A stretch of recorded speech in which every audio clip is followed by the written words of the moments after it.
해나가 5월이 되면 5월에는 어린이날을 낳게 되고 또 어린이 주일을 지키게 됩니다.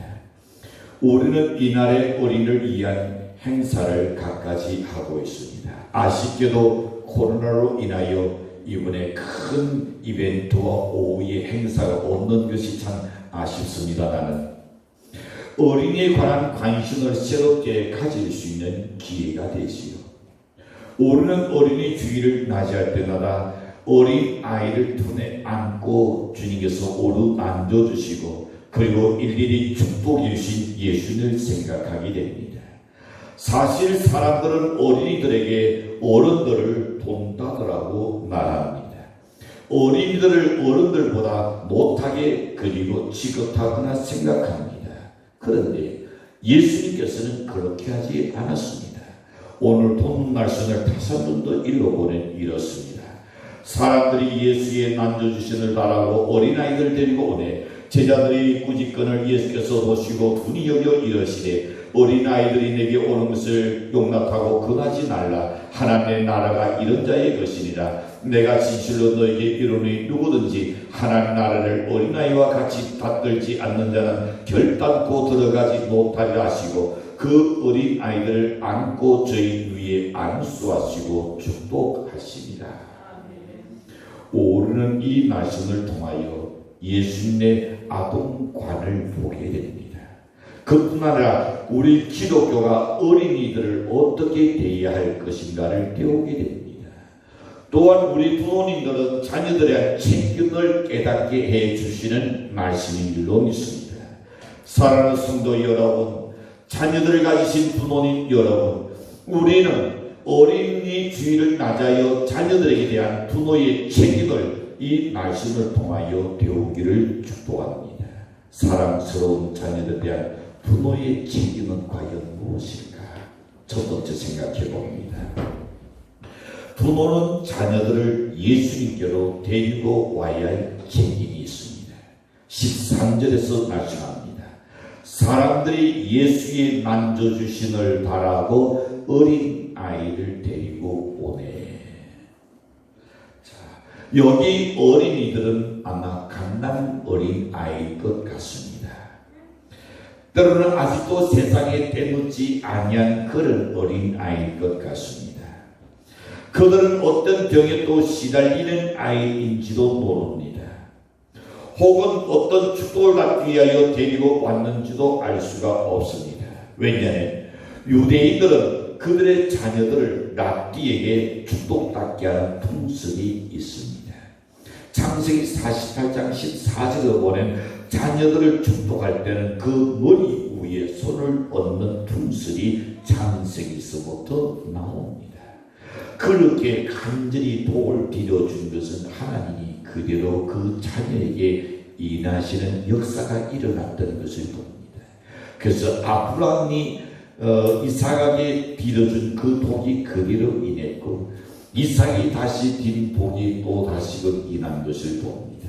나는 오늘 저녁에 어머니들이 아빠들이 사랑하는 나의 어린이뿐만 아니라 나의 자녀들을 위해서 뭘 위하여 기도해야 할까? 어떤 것을 하나님께 간절하게 내가 부탁을 드려야 할까? 내 아이가 이런 점에서는 좀 더 나아졌으면 좋겠다. 이런 면에서는 우리 아이가 그야말로 달랐으면 좋겠다. 그런 꿈들이 있다면 오늘 여러분 간절한 마음으로 그 마음속에 꿈을 그리시고 그리고 오늘 저녁 부모님이 나의 사랑하는 자녀들을 위하여 안수 기도할 때에 하나님의 축복이 임할 줄로 믿습니다. 사람들은 그들의 사랑스러운 자녀들을 축복을 위하여 이곳저곳에서 많이들 데리고 왔습니다. 그들 중에는 먼 곳에서 왔기 때문에 아이들이 지쳐 있었으니 아마 분명할 겁니다. 철없는 아이들이 많이 모였기 때문에 그곳은 자연스럽게 어수선하지요. 떠들썩했습니다. 정신없을 만큼 소란스러웠던 것이 분명합니다. 어떤 이는 웃고 있는 사람, 어떤 아이는 울고 있는 사람, 떠들고 있는 사람, 아마 야단 독석이었을 겁니다. 그래서 제자들은 떠드는 아이들 어떻게 했습니까? 구지접근을 그랬습니다. 그리고 그 분노들을 여러분 참나한 것을 봅니다. 그것은 너무 소란스럽고 무질서있기 때문에 어찌 보면 예수님을 모시는 제자로서는 당연한 일인 줄도 모릅니다. 왜냐하면 예수님이 지금 말씀을 선포해야 되는데 아이들이 너무 떠드니까 제자들이 아마 정돈시킨 것 같습니다. 그러나 예수님은 어떻게 했습니까? 분이 여겨 이러시되, 구지는 제자들 향하여 분이 여겼더라 그랬습니다. 아이들의 내게 오는 것을 용납하고 금하지 말라. 하나님 나라가 이런 자의 것입니다 라고 말씀합니다. 오히려 제자들을 책망한 것을 볼 수가 있습니다. 사랑하는 성도 여러분, 우리는 이 사실에 대해서 배워야 할 교훈이 있습니다. 부모들은 자녀들을 예수님께 데리고 와야 할 책임이 있음을 말해주고 있습니다. 행여나 여러분 중에 교회에 나오는 자녀들 하여금 예수 앞에 나가지 못하도록 가로막거나 방해하는 분은 안 계십니까? 방해가 다른 게 없습니다. 저지하는 게 다른 게 없어요.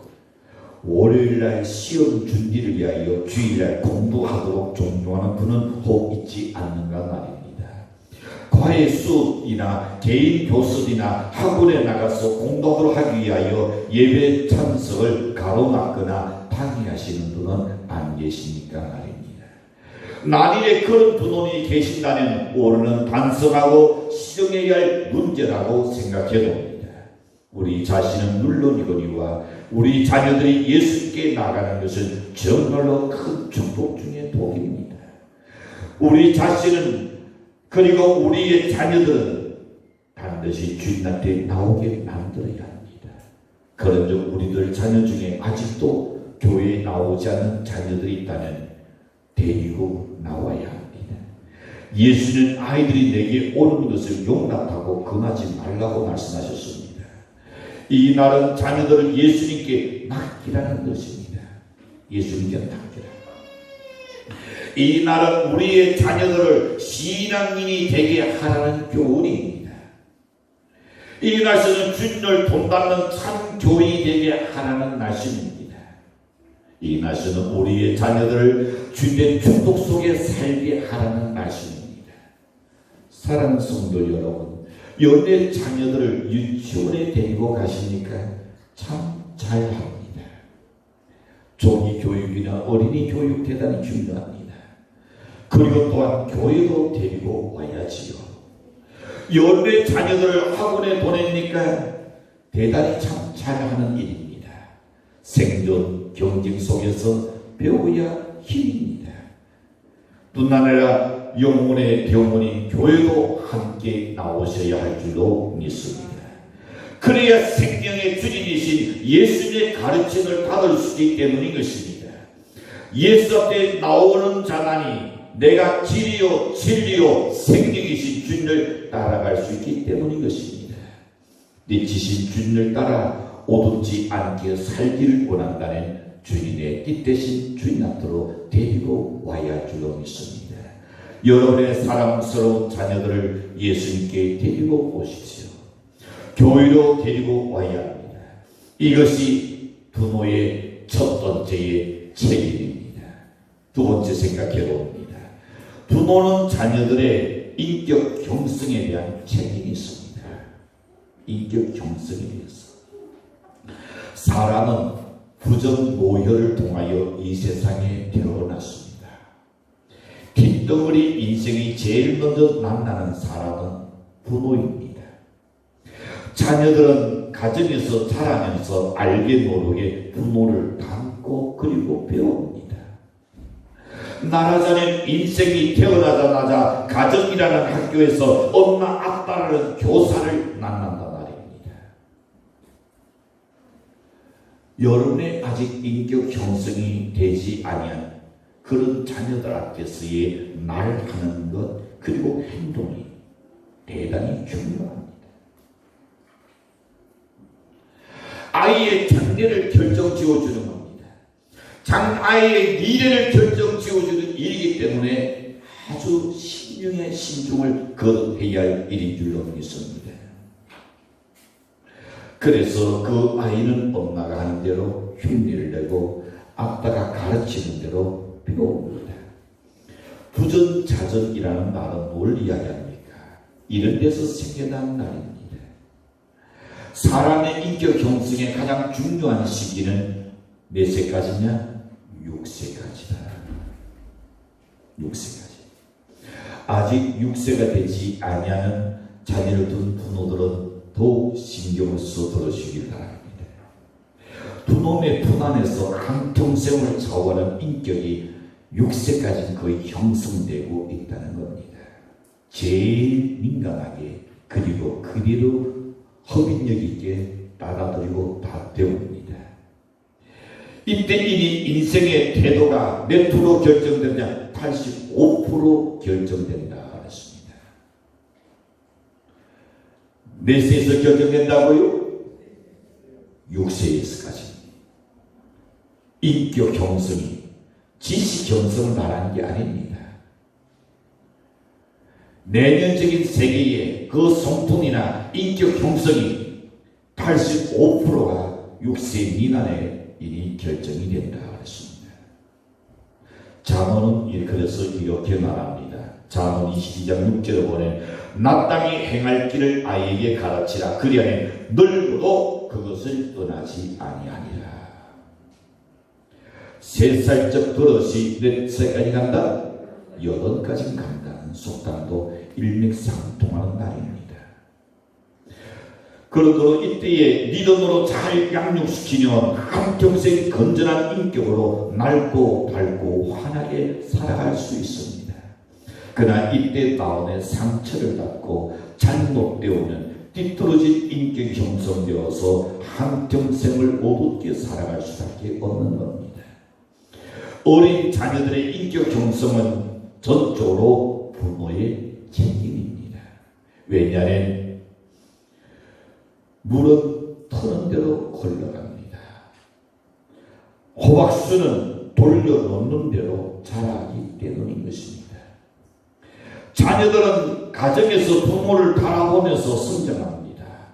교회 출석을 잘 모르고 봉사할 줄도 모르는 부모에게 자녀들은 어찌 교회의 헌신을 배우겠습니까? 거의 보시지요. 부모들이 열심히 교회에 헌신하는 그 자녀들이 그 부모의 헌신을 보고 자녀들이 다시금 교회에 또 봉사하고 헌신합니다. 다시 말하면 계속 그리스도의 일꾼으로 그리스도의 사람으로 성장한다 말입니다. 나에게 순하시는 아빠에게서 뭘 배우겠습니까? 포근하는 아빠에게서 아이들이 듣기 싫어합니다. 나는 저러지 말아야지 합니다. 그러면서 노원 중에 그것이 몸에 배어버리는 것입니다. 홧김에 맷때리는 내지라는 온라인에서 아이들은 무엇을 배우겠습니까? 여러분 기억합시다. 오늘 교회에 나가지 않는 아이는 내일의 범죄자가 된다는 이런 말이 있습니다. 기억해야 합니다. 다른 것은 다 양보해도 교회에 나가지 않겠다는 말은 양보해서 될 일이 아닌 줄로 믿습니다. 아멘. 다소서 될 일이 아닙니다. 나 다음에 갈게. 다소서 안 됩니다. 그가 조금 더 성장하면 이제 더 대학까지 잘 되겠지. 아니요. 기다려줘서도 해결될 문제가 아닌 줄로 믿습니다. 이거는 한 번에도 빠지면 안 돼요. 하나님 때 절도절미야 삶을 이거는 양도해야 할 일이 아닌 줄로 확신합니다. 오늘 우리의 자녀들의 장래에 대한 책임은 전적으로 부모님들에게 있다는 사실을 여러분 명심하시죠. 리더의 부모 밑에서 리더의 자녀가 자랍니다. 기도하는 부모 밑에서 기도하는 자녀가 자랍니다. 헌신하는 부모 밑에서 헌신하는 자녀들이 자라게 되는 것입니다. 정직한 부모 밑에서 정직한 아이가 자라게 되고 있습니다. 성실한 부모 밑에서 자녀들은 그것을 배우는 도리입니다. 바라는데 자녀들의 인격 형성에 대한 책임은 그 부모에게 있다는 말입니다. 잊지 마십시오. 세 번째 생각해 봅니다. 부모는 그 자녀들을 리더로 키워야 할 책임이 있습니다. 바꾸고 나간다는 부모의 책임 중에 가장 중요한 것은 자녀들의 영혼 구원에 대한 책임입니다. 인류 역사를 통하여 볼 때에 오늘날처럼 자녀 교육에 대한 교육의 기회와 수단과 요리가 풍부한 때가 아마 일찍이 없을 겁니다. 또한 오늘날처럼 자녀들 키우기 힘든 때도 아마 없을 겁니다. 정말로 자녀 키운다는 거 어렵습니다. 힘듭니다. 어디로 튈지도 모릅니다. 점점 세속화되어 가고 있는 도시 환경과 정신적인 공연은 극심합니다. 마음 놓고 자녀들을 보낼 수 있는 곳이 어느 한 곳도 없다는 것입니다. 아이들은 교회 가는 것보다 재미나는 컴퓨터나 아니면 TV 앞에 있기를 더 좋아합니다. 오늘 교회 가서 헌금해야 한다 용돈을 줍니다. 그런 아이들이 길 가다가 무엇이 생각이 눈에 들어올까요? 오락실이 눈에 보입니다. 정작 오락실에 그냥 가버리는 아이들, 우리 교회 아이들은 그리 없으리라고 생각합니다. 특별히 신앙생활한 부모님들은 자녀들 체크하기 때문에 거의 없어요. 심지어 자녀들에게 오늘 헌금을 줬는데 얼마를 했는지까지도 체크하시는 부모님 계시기 때문에 떼놓고다니 큰일 나죠. 그래서 아이들이 그렇게 하질 않아요. 그거 참 좋은 일입니다. 왜냐하면 아직도 인격 형성이 다 되어 있지 않기 때문에. 사랑하는 성도 여러분, 정말로 큰일입니다. 우리의 자녀들 알게 모르게 죄로 지금 오염된 세상 속에서 그 영혼이 지금 서서히 죽어가고 있다는 겁니다. 부모들은 우리 아이의 공부에만 신경 써요. 그러지 않기를 바랍니다. 아이들 하는 걸 보십시오. 옛날 아이들은 어떻습니까? 교회 가서 교사들의 가르치는 것을 봅니다. 목사님의 설교를 듣고 나면 집에 가서 그걸 흉내내려고 합니다. 얼마나 아름다워요. 요새 아이들은 어떻습니까? TV 앞에 코미디언의 바보스러운 말투나 혀 자른 그런 소리라 흉내내는 것을 좋아하고 있습니다. 주일하고 학생들일지라도 성경 찬송보다는 개그맨을 더 좋아하는 그런 시대입니다. 정말로 잘 돼야 될 텐데 나쁘다는 건 아니지만 큰일입니다. 교회에서 놀면 지옥이 가깝다는 그런 말이 있습니다. 여러분의 자녀들은 지금 어디 있습니까? 몸도 마음도 교회 안에 있습니까? 아니면 교회에 밖에 있습니까? 알량한 공부 때문에 못난 점수 때문에 주일날 교회에 데려올 줄 모르고 공부를 시킵니까? 그 결과는 지옥 문전에 가 있다는 우리의 아이들을 생각해야 합니다.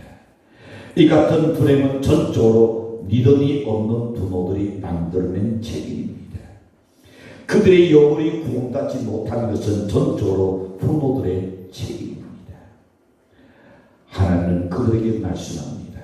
에스겔서 33장 8절에 보면 내가 그 피를 네 손에서 찾으리라. 미국의 부흥사로서의 유명한 누디 선생이 있습니다. 누디 목사님이 있습니다. 누디 목사님이 두 부모에 대한 이야기를 이렇게 했습니다. 한 사람은 미시시피 강가의 상류에 살고 있는 아주 큰 부잣집이었습니다. 어느 날 그의 장남이 바깥에 나갔다가 인사불성이 되어서 사람들에 의해서 들것에 들려서 운반되어 왔습니다. 많은 의사들을 동원해서 그를 살려보려고 애를 쓰으나 결국은 소용이 없었습니다. 그 아들은 죽게 되었습니다. 아버지는 아들의 이름을 부르면서 내 아들아 네가 죽다니 안돼 안돼 하면서 소리를 지르며 아들을 두둑겨 울고 있습니다. 그때 그 아들은 이렇게 말합니다. 아버지 그렇다면 날 위해 기도해 주세요. 나의 영혼을 위해서 아빠 기도해주세요 라고 아이가 죽어가면서 간절하게 부탁합니다. 그러나 아버지는 울기만 하고 있었습니다. 왜? 하나님 없이 산 그는 기도가 뭔지도 모르고 있었습니다. 아무도 그 죽어가는 아이를 위해서 귀해주는 사람이 없이 아이는 쓸쓸히 그만 죽고 나갔습니다. 또 다른 한 부모가 있었습니다. 그들에게도 사랑하는 아들이 있었습니다. 아버지가 외출을 갔다가 돌아오니까 부인이 울면서 나가기를, 여보, 아이가 지금 죽어가고 있어요. 빨리 들어가고 있어요. 아버지는 아들이 있는 곳으로 달려 들어갔습니다. 아들이 누워있는 그 이마에 손을 얹어보니 벌써 냉기가 도는 것을 느꼈습니다. 아빠는 아들에게 이야기합니다. 얘야, 이제 너는 이 세상을 떠나는 것 같구나. 아들이 아버지에게 물었습니다. 아버지, 이것이 죽음이라는 것입니까? 아빠는 이야기합니다. 그렇단다. 이제 내 지상 생활의 끝이 가까이 온 것 같구나. 그때 아이는 아빠에게 말합니다.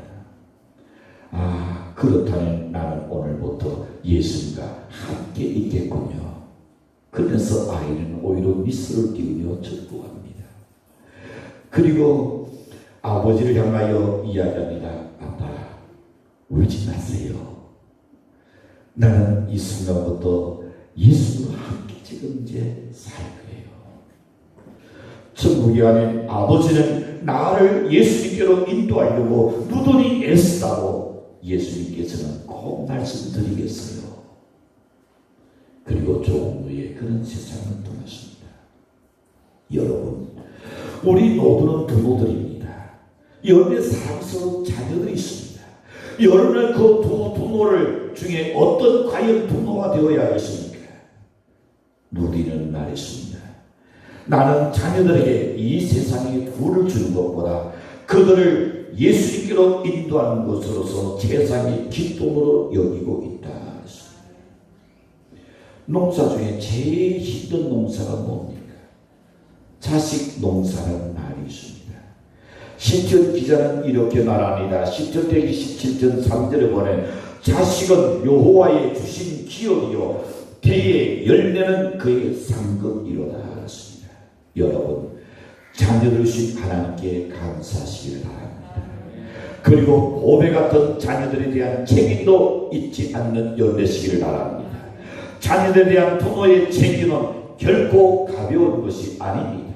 왜냐하면 요람 속에서 배운 것이 무덤까지 간다는 말이 있지 않습니까?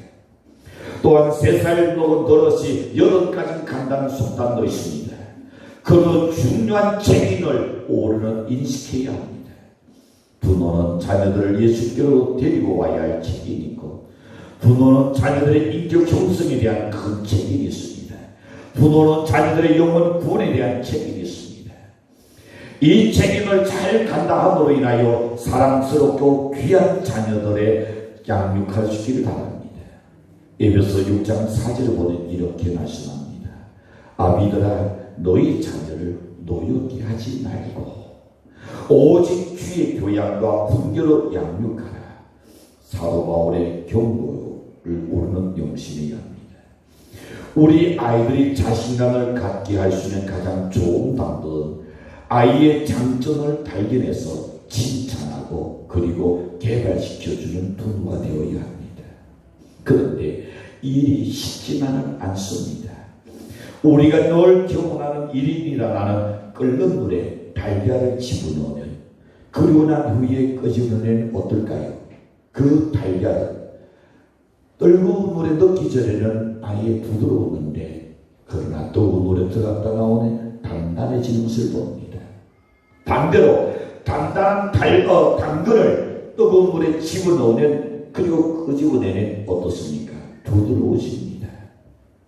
똑같은 뜨거운 물에 집어넣는데 상황은 달라집니다. 이처럼 세상의 모든 일은 여러분 끓는 물과 같이 어려운 환경에 우리가 어떻게 대처하냐에 따라서 여러분의 자녀들 하여금 성공적인 자녀를 되게 만들 것인가? 아니면 실패하는 자녀로 만들 것인가? 부모는 자녀의 장점을 잘 찾아내야 합니다.